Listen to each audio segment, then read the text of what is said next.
नमस्कार दोस्तों, GNS news में आपका स्वागत है। हर उपयोगी जानकारी और काम की खबर से अपडेट रहने के लिए अभी सब्सक्राइब करें हमारे चैनल को और साथ में बेल आइकन भी प्रेस कर ले और वीडियो को ज्यादा से ज्यादा दोस्तों में शेयर करें। तो चलिए बढ़ते हैं खबरों की ओर। आपको बता दें, प्रधानमंत्री नरेंद्र मोदी ने रविवार को मकर संक्रांति के अवसर पर वंदे भारत एक्सप्रेस ट्रेन को हरी झंडी दिखाई है। यह कार्यक्रम वीडियो कॉन्फ्रेंसिंग के जरिए हुआ है। अब देश में वंदे भारत ट्रेन की संख्या 8 हो गई है। यह एक्सप्रेस ट्रेन सिकंदराबाद और विशाखापट्टनम के बीच चलेगी। पीएम मोदी ने इस दौरान देशवासियों को मकर संक्रांति और पोंगल की शुभकामनाएं भी दी है। उन्होंने कहा कि यह वंदे भारत एक्सप्रेस ट्रेन तेलंगाना आंध्र प्रदेश के बीच विरासत को जोड़ने का काम करेगी। यह हमारी आस्था को भी जोड़े रखेगी। आस्था और पर्यटन से जुड़े स्थल ट्रेन के रूट पर पड़ते हैं, इसलिए धार्मिक रूप से भी भारत को मजबूती मिलेगी।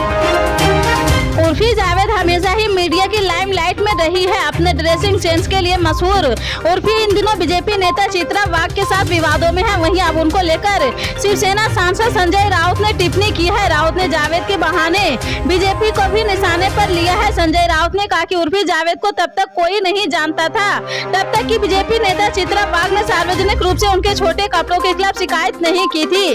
पार्टी के मुखपत्र सामना के लिए अपने साप्ताहिक कॉलम रोक टोक में संजय राउत ने लिखा है कि महाराष्ट्र की राजनीति इस हद तक जा चुकी है कि अब उर्फी जावेद के कपड़ों के अलावा कोई मुद्दा नहीं बचा है।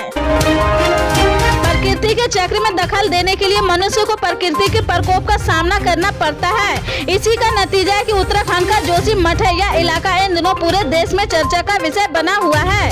जोशी मठ में भूस्खलन के बाद प्रशासन ने सैकड़ों लोगों को सुरक्षित स्थानों पर पहुंचाया।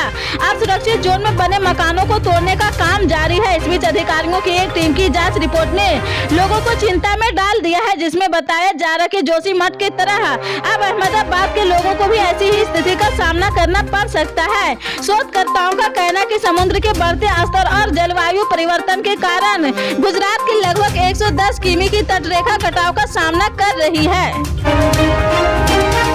आज देश के प्रधानमंत्री नरेंद्र मोदी ने सेना दिवस के खास मौके पर अपनी शुभकामनाएं दी है। इस बाबत उन्होंने ट्वीट करते हुए कहा कि सेना दिवस पर मैंने सभी सैन्य कर्मियों, वेटरन्स और उनके परिवारों को अपनी शुभकामनाएं देता हूं। हर भारतीय को हमारी सेना पर गर्व है। उन्होंने हमेशा हमारे देश की सुरक्षा रखा है और संकट के समय उनकी सेवा के लिए व्यापक रूप से प्रशंसा की जाती है। वहीं सेना दिवस पर राहुल गांधी ने ट्वीट कर कहा कि पराक्रम, देश, प्रकोप और बलिदान इन सबसे परिपूर्ण हमारी सेना का हर जवान, सभी जवानों, पूर्व सैनिकों और उनके परिवारों को उनके त्याग, तपस्या और समर्पण के लिए सेना दिवस की हार्दिक शुभकामनाएं। चीन में एक बार फिर कोरोना वायरस का संक्रमण तेजी से फैल रहा है। अंतर्राष्ट्रीय स्तर पर कोरोना वायरस को लेकर चीन की किरकिरी हो रही है। इस बीच चीन ने खुद माना है कि देश में अब तक कोविड से संक्रमित करीब 60,000 लोगों को अस्पतालों में मौत हो चुकी है, जो कि पहले बताए गए कोरोना वायरस के आंकड़ों से काफी अधिक है। अस्पतालों में हुई मरीजों की मौत के आंकड़ों में घरों पर हुई मौत के आंकड़े शामिल है। कोविड जारी नीति समाप्त होने के बाद चीन में कोरोना के मामले में तेजी से इजाफा देखने को मिल रहा। सुने, कोविड नीति में टेस्ट, यात्रा की गाइडलाइन, लॉकडाउन समेत कई नियम शामिल थे, जिसे चीन ने अपने देश से हटा दिया है। इसके बाद तो चीन में कोरोना का हाहाकार मचा हुआ है। कोरोना के नियम हटाने से लेकर अब तक चीन में 1.4 बिलियन लोग कोरोना पॉजिटिव पाए गए हैं। दिल्ली और राष्ट्र राजधानी में अगले सप्ताह शीतलहर चलने और न्यूनतम तापमान के गिरकर करीब 3 डिग्री सेल्सियस तक पहुंचने की संभावना है। भारत मौसम विज्ञान विभाग ने कहा है कि दिल्ली एनसीआर में 16 जनवरी और 18 जनवरी के बीच शीतलहर चलेगी। आयानगर और रीज इलाके में मंगलवार और बुधवार को न्यूनतम तापमान 3 डिग्री सेल्सियस तक बना रह सकता है। मौसम विभाग के अधिकारी ने बताया कि इस क्षेत्र में बड़ी संख्या में जल निकायों और नदियों के कारण सिंधु गंगा के मैदानों में बहुत अधिक नमी है। एक बार पश्चिमी विक्षोभ के कारण पीछे हटने के बाद उत्तर पश्चिमी ठंडी हवाएं मैदानी इलाकों की ओर चलने लगेगी। केंद्रीय प्रदूषण नियंत्रण बोर्ड के आंकड़ों के मुताबिक शाम 7 बजे वायु गुणवत्ता सूचकांक दर्ज किया गया है। दिल्ली और राष्ट्रीय राजधानी क्षेत्र में अगले सप्ताह शीतलहर चलने और न्यूनतम तापमान के गिरकर करीब 3 डिग्री सेल्सियस तक पहुँचने की संभावना है। भारत मौसम विभाग ने शनिवार को यह जानकारी दी है। येती एयरलाइंस का एक ATR 72 विमान पोखरा के पास दुर्घटनाग्रस्त हो गया है। काठमांडू से पोखरा के लिए उड़ान भरने वाला येती एयरलाइंस का ATR 72 विमान रविवार सुबह 11 बजे कास्की जिले के पोखरा में दुर्घटनाग्रस्त हो गया है। अब तक कुल 45 शव बरामद किए गए हैं। मुख्य जिला अधिकारी टेड बहादुर केसी ने स्थानीय मीडिया को यह जानकारी दी है, जबकि इस प्लेन क्रैश में और ज्यादा लोगों की मौत होने की आशंका है। विमान में कुल 68 यात्री और चालक दल के 4 सदस्य सवार थे। येती एयरलाइंस के प्रवक्ता दूरदर्शन बरतौला ने मीडिया को बताया कि पुराने हवाई अड्डे और पोखरा अंतर्राष्ट्रीय हवाई अड्डे के बीच दुर्घटनाग्रस्त हुए हैं। विमान में कुल 68 यात्री और चालक दल के 4 सदस्य सवार थे। जम्मू कश्मीर, हिमाचल और उत्तराखंड के पहाड़ों पर 2 दिन से बर्फबारी का दौर जारी है, जिससे मैदानी इलाकों में ठंड बढ़ गई है। जम्मू कश्मीर के 12 जिलों में बर्फीले तूफान की चेतावनी जारी की गई है। उत्तराखंड के चमोली, जोशीमठ और बद्रीनाथ में भी बर्फ पड़ी है। हिमपात से हिमाचल प्रदेश में 4 हाईवे समेत 276 सड़कें बंद है। उत्तर भारत के मैदानी इलाके में भी शीतलहर की चपेट है। दिल्ली, पंजाब, हरियाणा, उत्तर प्रदेश के कई इलाके शीतलहर की चपेट में है।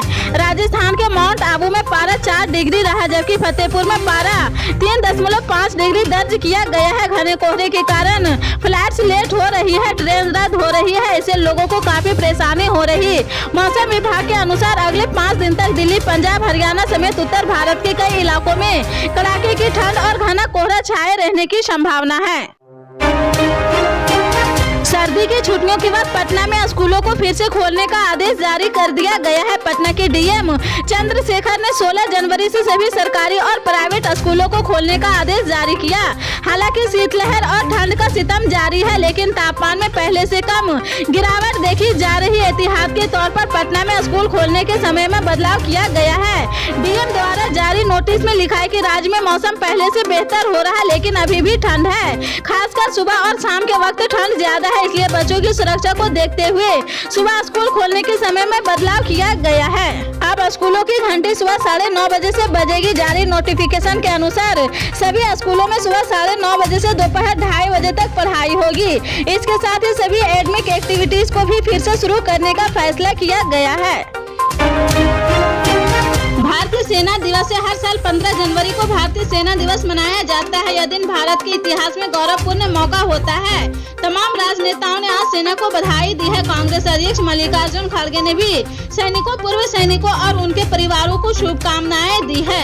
खड़गे ने कहा कि भारतीय सेना के जवानों के आत्म साहस, अत्यधिक समर्पण और निस्वार्थ बलिदान को कभी नहीं भुलाया जा सकता है। उन्होंने ट्वीट किया कि भारतीय सेना दिवस के अवसर पर हम हमारे बहादुर सैनिकों, दिग्गजों, पूर्व सैनिकों को सलाम। देश हमेशा आपके लिए असम साहस, अत्यंत समर्पण और निस्वार्थ बलिदान के श्रेणी रहेंगे। आपको बता दें, जम्मू कश्मीर में जल्दी चुनाव कराए जाने के संकेतों के बीच चुनाव आयोग ने सभी पार्टियों को सोमवार को विज्ञान भवन में आमंत्रित किया है। यहाँ उनके बीच नए वोटिंग मशीन का तकनीकी प्रदर्शन दिया जाएगा। नई ईवीएम प्रवासियों को मतदान केंद्र पर पहुंचे बिना वोट डालने में सक्षम बनाएगी, जिसे घाटी में चुनाव कराने की दिशा में एक महत्वपूर्ण कदम के रूप में देखा जा रहा। न्यूज 18 ने इसी हफ्ते खबर दी थी कि केंद्र शासित प्रदेश में जल्दी चुनाव कराए जा सकते हैं। हालांकि चुनाव आयोग ने इस बैठक या ईवीएम के प्रदर्शन को अभी तक विधानसभा चुनाव से नहीं जोड़ा है। इन प्रदर्शन के लिए पीडीपी और नेशनल कॉन्फ्रेंस को भी न्योता भेजा जा चुका है। ऐसे में केंद्र सरकार के लिए यह देखना महत्वपूर्ण होगा कि सोमवार को कौन सी पार्टी आती है।